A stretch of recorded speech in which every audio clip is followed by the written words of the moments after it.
sainte et joyeuse fête de Pâques.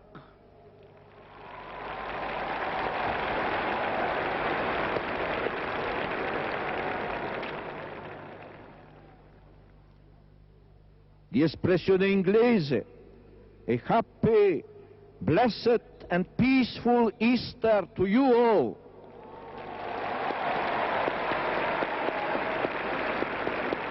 Et benedictio Dei omnipotentis, Patris et Filii et Spiritus Sancti, descendat super vos et maneat semper.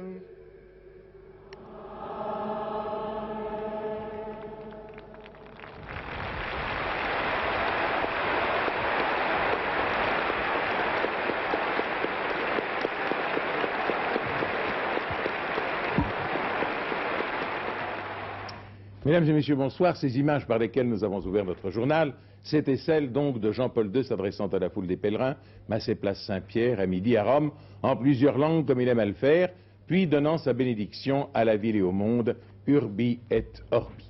Ce dimanche de Pâques 1980 présente quelque chose de particulier. En effet, cette année, Pâques pour les chrétiens d'Occident et Pâques pour les chrétiens d'Orient, c'est un seul et même dimanche. Ainsi, les catholiques, les protestants, les orthodoxes et les autres chrétiens célèbrent la fête ensemble, et cela se produit assez rarement parce que toutes les églises ne suivent pas le même calendrier.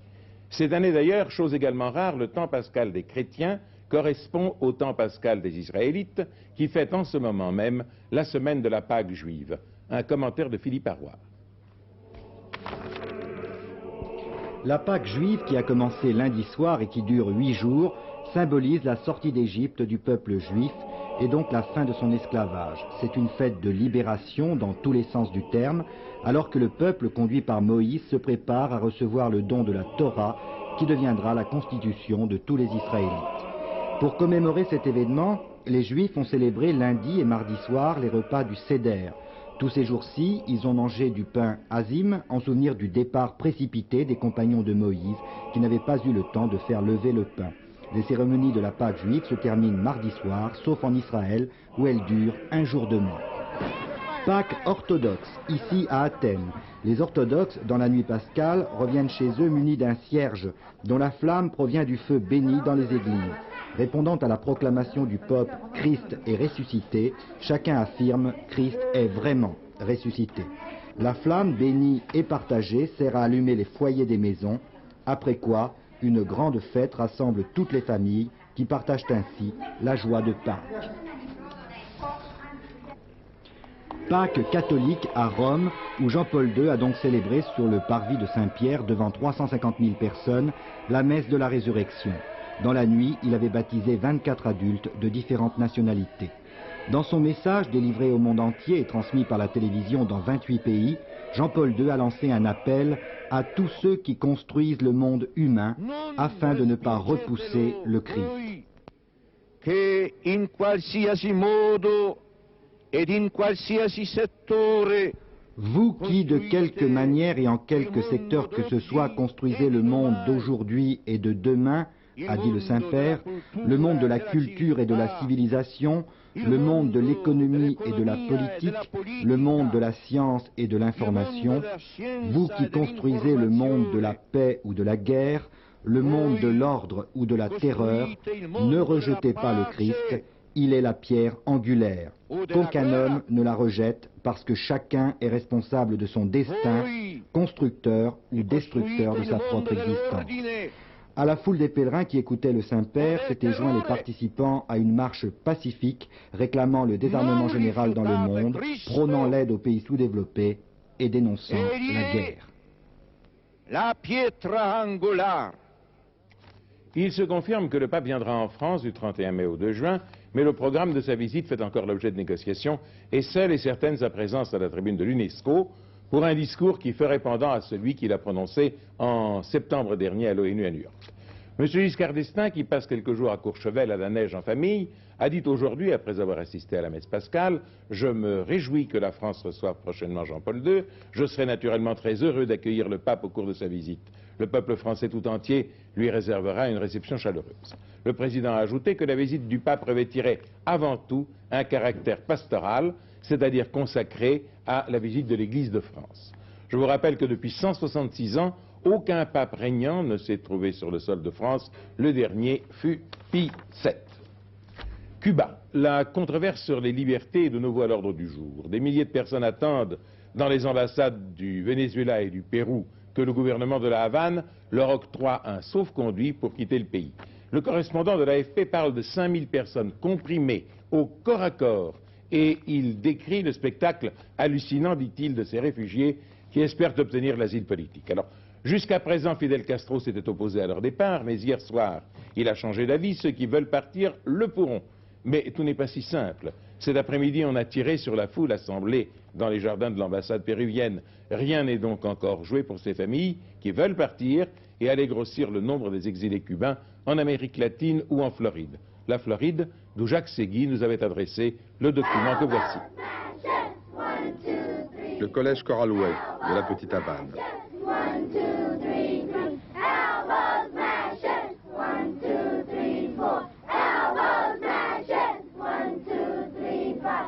¿Quién habla español aquí? Qui parle l'espagnol et qui parle l'anglais. ¿Y americano? English? ¿Quién habla inglés? American speaking English. Et qui est cubain? English and Spanish. Okay. Well, ¿y cuántos cubanos? Venez s'il vous plaît, vous êtes chez vous. Voilà, c'est ma tante, elle a 90 ans, elle vient d'arriver de Cuba il y a quelques mois seulement. Venez, venez chez moi.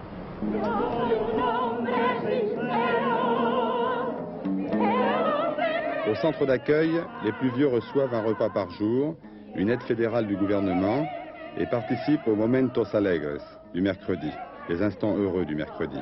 Et ils chantent, sans le savoir, ce que les Cubains de l'île fredonnent également.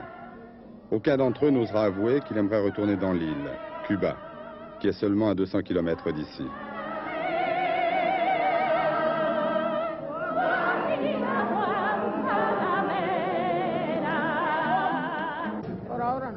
Pour l'instant, non. Je ne veux pas y aller. Non, je n'y retournerai pas avec un système communiste, même pour y voir ma famille. De cette ville, il faut observer que tous ceux qui sont ici ne sont pas des capitalistes détestés ou des gens qui exploitaient les autres, comme on a voulu vendre avec la publicité, la propagande de Fidel Castro, bien accueillie dans le monde. Ici, les émigrés sont dans peut-être les 95% des travailleurs. Des gens qui travaillaient à Cuba la terre, qui travaillaient les sucres, qui travaillaient dans nos usines et qui constituent aujourd'hui la grande masse de cette migration qui a créé ici ce centre de la Petite Havane. Refrescante, deliciosa, estomacal, Materva. Royal Trust Bank of Miami, el único banco abierto de 7 a 7 los 7 días, presenta el pronóstico del tiempo y las temperaturas. Cielos parcialmente nublados. Dans la Petite Havane, les 4 stations de radio ne veulent pas entendre parler de négociations. Les relations politiques, je crois que ça prendra du temps. Ça prendra du temps et on verra. Pour les 500 000 Cubains de Miami, négocier avec Castro, c'est la fin du rêve de reconquête de l'île et la victoire de celui qu'on appelle ici le bourreau. Et pour eux, c'est l'exil, mais aussi la défaite. Téhéran et une dépêche AFP, le Conseil de la Révolution a pris ce soir une décision sur le transfèrement des otages de l'ambassade des États-Unis, mais elle ne sera rendue publique que demain, après avoir reçu l'approbation de l'ayatollah Khomeini. C'est ce qu'a annoncé M. Ghazadeh, le ministre des Affaires étrangères, qui n'a pas voulu préciser la teneur de la décision. Le suspense se poursuit donc. On aura des informations demain. À l'ambassade des États-Unis, toujours à Téhéran, les otages ont pu célébrer religieusement la fête de Pâques. Plusieurs prêtres, 3 Américains et l'ancien vicaire de Jérusalem, Monseigneur Capucci, étaient arrivés hier pour dire la messe ce matin devant les otages qui ont déjà passé plus de 5 mois sous la garde des étudiants islamiques. Proche-Orient, une semaine importante avec le voyage du président Sadat à Washington à l'invitation de Jimmy Carter pour débloquer les négociations sur l'autonomie palestinienne, actuellement dans l'impasse entre l'Égypte et Israël. On dit ne pas être au courant aujourd'hui à Paris d'une invitation qui aurait été lancée par le Quai d'Orsay à différentes personnalités palestiniennes de Cisjordanie. C'est un journal du Koweït qui a donné ce matin la nouvelle en la rapprochant des prises de position du président Giscard d'Estaing sur le Proche-Orient, position annoncée lors de son récent voyage dans les Émirats du Golfe Persique. Mardi, l'invité d'Antenne de Midi sera Sa Majesté Hassan II, roi du Maroc. Un rendez-vous que je vous conseille de ne pas manquer, car le souverain aura des choses particulièrement intéressantes à répondre aux questions des journalistes d'Antenne 2. Vous savez qu'il se trouve en France depuis une quinzaine de jours, qu'il a eu avec le président de la République des entretiens qualifiés d'importants, et que d'autre part, il s'est rendu récemment à Rome, où il a été reçu par Jean-Paul II, avec lequel il s'est entretenu parmi d'autres sujets de la situation au Proche-Orient. France, M. Francis Leblé, socialiste, a été réélu maire de Brest au cours d'une session extraordinaire du conseil municipal, réélection dans une atmosphère houleuse et avec des manifestants communistes. M. Leblé avait démissionné jeudi après le refus des élus communistes de voter le budget municipal. Il avait annoncé alors qu'il voulait permettre au conseil municipal de sa ville de reformer l'équipe de direction de Brest avec ceux qui avaient voté le budget, c'est-à-dire sans les conseillers municipaux communistes. Marée noire en Bretagne, le gouvernement a décidé de colmater sans attendre les fuites du Tagno avec des tôles doublantes, a dit M. Le Teul, après avoir inspecté la zone du naufrage, ajoutant « ce n'est qu'une solution provisoire, puisque la solution définitive, soit le renflouement de l'épave, soit le pompage des 10 000 tonnes de fioul qu'elle renferme, ne peut intervenir avant 5 mois. La solution provisoire est coûteuse et difficile, on ne pourra travailler que 2 heures par jour par 87 mètres de fond, mais il faut absolument colmater les 3 fuites d'où s'échappe chaque jour 7 mètres cubes de fioul. » Demain, à 12h45, le journal d'Antenne de Midi se fera en direct du laboratoire de la mer que dirige Alain Bombard. On y parlera beaucoup de la pollution de la Méditerranée, puisque ce laboratoire se trouve dans l'île des Ambiaises, non loin de Toulon. Voici en avant-première quelques explications sur cette pollution par Philippe Dumez. Il est difficile de dire sur ces images un peu idylliques que la mer Méditerranée est en train de mourir. Mais on se trouve ici à Port-Cros, dans un site très protégé, et ce n'est pas le cas de la majorité de la Côte d'Azur. Regardez plutôt sous l'eau, non loin de la sortie de l'émissaire du Cap Sissier, qui sert à rejeter en mer les eaux usées, comme on dit, d'une partie de la ville de Toulon. Il n'y a eu aucune épuration, alors la pollution envase l'herbier qui pourrit et celui-ci ne joue plus son rôle dans l'oxygénation de la mer. Quant à la lumière, elle a bien du mal à pénétrer dans l'eau et ce n'est pas bon du tout. Il faut savoir que cet herbier est le véritable poumon de la Méditerranée. Chaque mètre carré produit 10 litres d'oxygène par jour, le double d'une forêt tropicale. Paradoxalement, tout ce qui vit sous l'eau a besoin d'oxygène, plus ou moins certes, mais il en faut. Si la quantité d'oxygène produite n'est pas suffisante, toute la vie disparaît et c'est une véritable désertification. Non, je me trompe un peu, par endroits on peut voir pulluler une sorte d'oursin, mais ils sont immangeables. Ailleurs on trouve ces étoiles de mer noires et pas sympathiques du tout, les ophiures, et on en compte jusqu'à 20 par mètre carré. Ce n'est pas partout aussi grave sur la Côte d'Azur, mais il est sûrement temps de prendre des mesures pour éviter l'irréparable.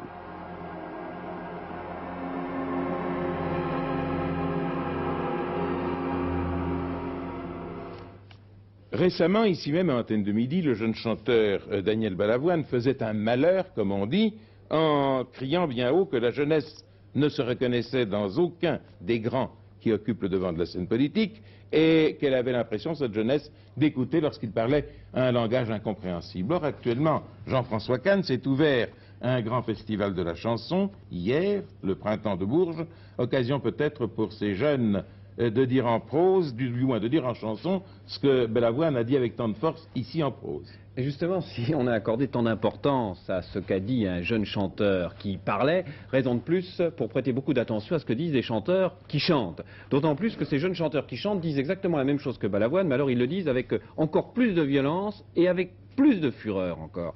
Alors, vous me direz, bon, mais ce n'est que de la chanson, certes. Mais vous savez, je crois que la chanson exprime quelquefois beaucoup mieux que certains sondages, par exemple, parce qu'elle est spontanée, parce qu'elle est populaire, beaucoup mieux que certains sondages, certains états d'esprit qu'il est difficile peut-être de cerner. Et il y a des exemples historiques, le monde, je vous en citerai deux simplement. Avant la guerre de 14, qu'est-ce qu'on chantait? Vous en souvenez pas? Non, mais enfin, vos parents vous l'ont pas. peut-être dit. On chantait des chansons, bon, comme Vous n'aurez pas l'Alsace et la Lorraine, Oui. comme Ils ont cassé mon violon parce qu'il avait l'âme française. Enfin, des chansons revanchardes, des Oui. chansons bellicistes. Les yeux fixés chansons, sur la ligne bleue des Vosges. voilà, des chansons anti-allemandes, etc. Qu'est-ce qu'on chantait? Et ça, vous le savez beaucoup plus. Qu'est-ce qu'on chantait en 39-40? Là, on chantait des chansons complètement désengagées, je m'en foutiste, du genre C'est ma combine, ou Dans la vie, faut pas s'en faire, ou Tout ça vaut mieux que d'attraper la scarlatine. C'est exact. Or, finalement, quand on y regarde de près, je crois que ce qu'on chantait en 14 et en 40 explique beaucoup de choses sur ce qui s'est passé dans les deux cas. C'est-à-dire sur ce que ont fait ces soldats qui ont été se battre en 14 et ce qu'ils n'ont pas fait en 40. Eh bien, à ce moment-là, on peut se poser la question, qu'est-ce qu'on chante maintenant? Qu'est-ce que ça nous apprend? Eh bien, toute la jeune génération de chanteurs chante à peu près la même chose. Et ça, c'est très frappant. Je crois que ça ne s'est jamais produit à ce point. Et qu'est-ce qu'ils disent? Eh bien, ils disent tout simplement qu'ils refusent tout. Qu'il y a une sorte d'engagement, mais dans le désengagement. Qu'au fond, le temps est bien loin où on se mobilisait pour le Vietnam ou en faveur des Américains, où il y avait Ferrat d'un côté, Sardou de l'autre, la chanson de droite, la chanson de gauche. Aujourd'hui, tous ces jeunes chanteurs, de quelque milieu qu'ils viennent, chantent comme si la gauche et la droite c'était pareil, l'Est et l'Ouest pareil, le socialisme et le capitalisme pareil. Et au fond, ils sont les fils de ce qu'on a vu tout à l'heure, à savoir Cuba d'un côté, le Chili de l'autre, l'Afghanistan d'un côté, le Salvador de l'autre. Alors bien sûr, on peut dire, bon, bah alors cette jeunesse, elle n'est pas dangereuse puisqu'elle est désengagée. Mais attention, d'abord, il y a quand même derrière tout cela un air de révolte, que ce désengagement peut devenir une sorte de nihilisme dangereux. C'est pourquoi, je répète, que les hommes politiques devraient prêter plus d'attention à ce que la jeunesse change et aller en masse à Bourges, par exemple. Merci. Demain, eh bien, ma foi, c'est la journée mondiale de la santé, une journée sans tabac. À vous de choisir le tabac ou la santé. Les combattants contre la lutte, du moins ceux qui combattront le tabagisme et ses ravages, se reconnaîtront à la fleur qu'ils porteront à la boutonnière, signe distinctif de leur adhésion, et à ce petit badge qu'on distribuera dans la rue. Un homme politique connu, M. Norbert Segard, ministre des Postes et des Télécommunications, qui a longtemps fumé et qui en a subi les conséquences graves, vous présente ce que j'appellerais tout bonnement sa confession. J'ai été un très gros fumeur, je fumais jusqu'à 2 paquets de cigarettes par jour, et je m'étais arrêté de fumer. Or 7 ans après, je dis bien 7 ans après, on a dû m'opérer d'un cancer du poumon, d'un cancer du fumeur. On m'a enlevé le poumon gauche, il y a de ça 2 ans et demi. Vous voyez que par conséquent, on peut en réchapper de ce cancer, mais que de souffrance entre-temps, que de soucis l'on donne aux siens, à ses proches, ceux qui vous sont chers. Et puis d'autre part, le traitement contre le cancer, même après l'opération, est quelque chose de très dur. J'ai dû subir par exemple des séances de radiothérapie qui m'ont provoqué depuis plusieurs mois une myélite, dont je suis en train de me guérir, mais enfin qui me donne une semi-paralysie des membres inférieurs. Et tout cela parce que j'ai pris quelques cigarettes. Et quand je vois le plaisir que la cigarette m'a provoqué et les ennuis que j'ai et que je donne aux autres, à ceux qui m'aiment en particulier, je vous assure que le bilan est négatif. Vraiment, je fais appel à tous et surtout aux jeunes, fumez moins et même ne fumez pas. D'après les études de l'Organisation mondiale de la santé, l'OMS, le tabac est le premier fléau des pays industrialisés en ce qui concerne les ravages causés sur notre santé, en ce qui concerne les dangers qui guettent notre santé, et il est devant l'alcool et très loin devant toutes les autres sources d'intoxication, et Dieu sait s'il y en a. Mais le tabac, c'est aussi, pour dire les choses comme elles sont, un facteur économique important. Le tabac, c'est une série de chiffres éloquents. En France, la consommation annuelle atteint aujourd'hui 82 milliards d'unités, ce qui représente une moyenne de 5000 cigarettes par habitant chaque année. Selon des statistiques mondiales de 1976, c'est en Pologne qu'on fume le plus, près de 3 kilos par an et par habitant, et c'est au Nigeria qu'on fume le moins de 150 grammes. La France se situe dans le peloton de tête avec 2 kilos par an et par habitant. Pour bon nombre de pays, notamment ceux en voie de développement, l'exploitation du tabac est un moyen efficace de créer des emplois dans la culture, la récolte, le traitement, le transport, la publicité, la vente bien sûr, et un moyen commode de prélever des taxes. En France, 72% du prix de vente d'un paquet de cigarettes sont prélevés au titre des taxes. En 1979, elles ont rapporté à l'État 10 milliards de francs, soit 30 millions de francs actuels par jour. L'augmentation des taxes peut aider à moins fumer, même si les recettes totales ne diminuent pas. Moins de fumeurs, mais plus de taxes. Malgré tout, le montant est encore inférieur aux dépenses de santé encourues par suite des effets nocifs du tabac.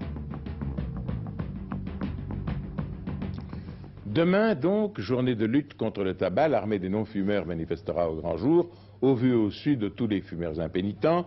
Dans ce duel contre la perfide accoutumance au tabac, les combattants se sont donné le choix des armes, à eux la fleur avec le badge et la cigarette à leurs adversaires. Et parmi les anti-tabac, on compte Gérard Majax qui vous présente sa manière de voir les choses.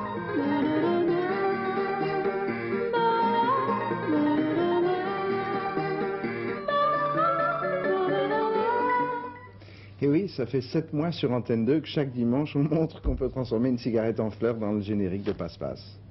C'est vrai, mais d'ailleurs, une cigarette, vous savez, moi je ne supporte pas une cigarette, donc c'est vraiment très sincère. N'aimez pas qu'on fume?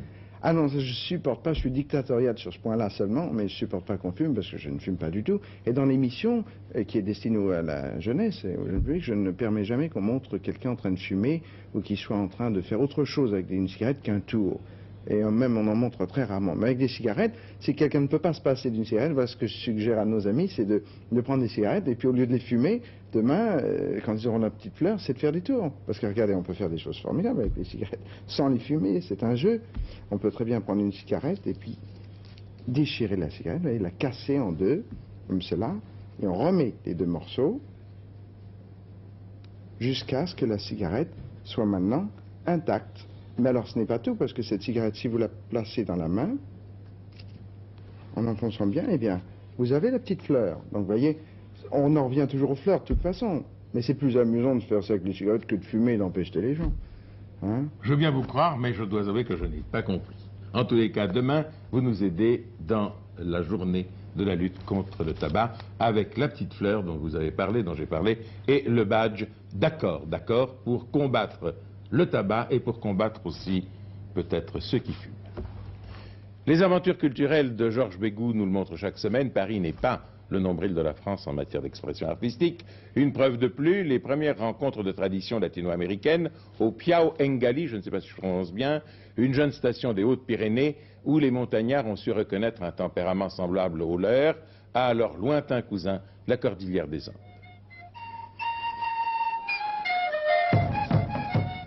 Les Andes au cœur des Pyrénées, un long voyage ultramonde pour une rencontre de deux cultures, deux traditions qui ont un point commun, la montagne. Chiliens, Péruviens, Boliviens, porteurs d'une longue tradition orale, sont venus sur le terrain pour rencontrer ceux qu'ils ne connaissaient pas jusqu'à aujourd'hui. Une expérience qui semble avoir réussi et qui ne demande qu'à recommencer. Le contact a été très positif, aussi bien avec la population qu'avec les musiciens, ce qui était le but recherché. De plus, nous savons que nous pouvons renouveler l'expérience l'année prochaine et c'est ce que nous souhaitions. Vous croyez que les paysans du coin sont intéressés par la culture latino-américaine? C'est à nous de les intéresser, mais je pense qu'il y a pas mal de points de ressemblance, effectivement, entre la Cordillère des Andes et les Pyrénées.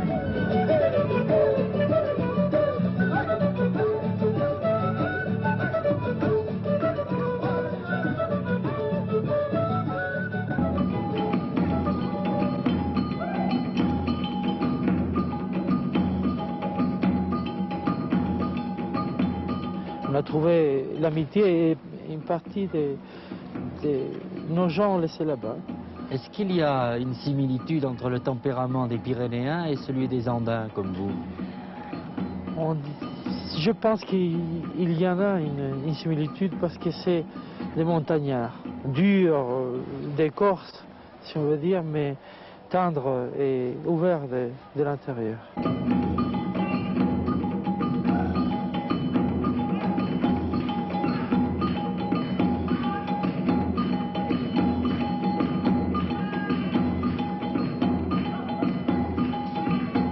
Notre musique elle est quand même assez simple, elle n'est pas tellement compliquée, donc je pense qu'elle est à la portée de tout le monde. Et c'est ce qui fait que les gens ici en France ils puissent participer d'une façon assez gaie, assez directe. Vous pensez qu'avec ce type de rencontre, de manifestation, on fera sortir un petit peu les Indiens comme vous de l'oubli Oui, je crois que c'est important pour nous de pouvoir dire ce qu'on pense. Et je pense que c'est aussi important pour le public européen de se rendre compte de que l'univers indien est tellement grand, tellement différent de ce qu'on pense. Et peut-être par la musique, on aura peut-être des autres occasions pour montrer aussi l'ensemble de la culture, au niveau de la tradition orale surtout, qui est ce qui nous a maintenus jusqu'à maintenant.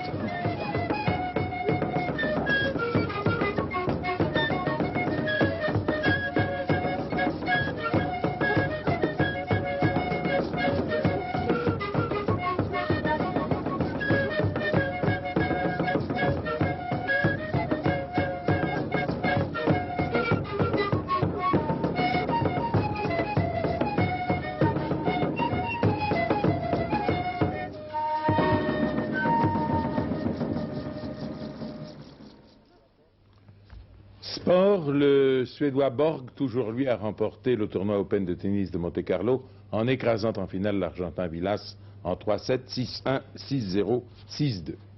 Le tiercé à Auteuil a été remporté par les favoris, mais le préféré du public, Cachenil, a été battu par le cheval le plus courageux d'Auteuil, Laurel Boy, entraîné par Fabre, l'homme en forme depuis le début de la saison, et monté par le jockey Cholet. Voici les 1200 derniers mètres de la course. Nous allons les prendre dans l'allée des fortifications. War Legend, Kazakh bleu foncé, toque bleu clair, mène. Devant Amber Raja, Kazakh rayé blanc et bleu, et Lichcourt, Kazakh rayé blanc et noir, toque rouge. Huiton avait été presque oublié par le starter au départ. Le jockey de War Legend a accéléré l'allure, mais il a fait une faute au saut de la dernière haie de l'allée des fortifications. Il lui faut du courage pour repartir quand même. Kazakh orange, toque jaune venant à l'extérieur, un bolide Cachenil, qui va résolument à la sortie du dernier tournant. Le voici, obliqué vers la lisse du pesage. Suivez-le bien, c'est-à-dire s'en aller sur la gauche de votre écran. On est à 600 mètres de l'arrivée. Cachenil, qui a peut-être eu tort de ne pas courir depuis un mois, va manquer légèrement de souffle. À l'avant-dernière haie, c'est la chute de Suld, encore novice à Auteuil, et qui a mal sauté tout au long de la course. Voilà. Zorento, Kazakh blanche, toque rouge, va bien, mais c'est à droite de l'écran, près des Troènes, que vont venir Laurel Boy, le futur vainqueur, Kazakh blanche, ceinture et toque orange, et War Legend. Le final de la course est superbe. De la gauche vers la droite de l'écran, il y a 4, 5, 6, 7 vainqueurs possibles, et c'est seulement aux abords du poteau que la situation se décante. À gauche, Cachenil va être battu par Laurel Boy, qui galope à droite, tandis que malgré sa faute de tout à l'heure, War Legend garde la 3e place, une course exemplaire, très disputée, avec à l'arrivée 3 des chevaux les plus joués par le public, un tiercé de favoris, il en faut un de temps en temps, 3 As 12, mais justement parce que c'est un tiercé de favoris, les calculs des rapports sont extrêmement longs et nous ne les avons pas encore. Tout à l'heure, vous les aurez bien entendu au dernier journal de la journée. Alors demain, réouverture de Longchamp avec entre autres le prix d'Harcourt, où l'on verra la rentrée des 2 premiers du prix de l'Arc de Triomphe, la jumenterie Troécase et le Marmot. Le tiercé, lui, se dispute dans un handicap, le prix de Plaisance, 2200 mètres. Voici les pronostics de Pierrette Bresse. Le 15, Dorbec, qui a remarquablement couru à la mi-mars. Le 6, Barbac, qui court bien au printemps, mais quel vilain nom, il faut bien le dire. Le 7, Routier, qui sera sans doute le premier favori. Le 16, Billy the Kid, régulier et courageux. Le 4, Carlo, malgré un point un peu élevé. Le 18, Nebula. Le 9, Carve Up. Et le 5, Apostola. Le temps demain, eh bien, après une matinée plutôt fraîche et parfois brumeuse, il sera bien ensoleillé sur la plus grande partie du pays et les températures seront agréables dans l'après-midi. Les nuages seront plus abondants sur l'Est et la Corse, mais des averses sont encore à craindre. Vous avez rendez-vous vers 23 h avec Gérard Holtz qui vous donnera les dernières informations de la journée. N'oubliez pas notre antenne de midi spéciale demain de la région de Toulon pour vous parler de la pollution en Méditerranée. Et si tel est votre choix, nous nous retrouvons demain soir, lundi de Pâques, à 20 h ici même. Bonsoir, merci.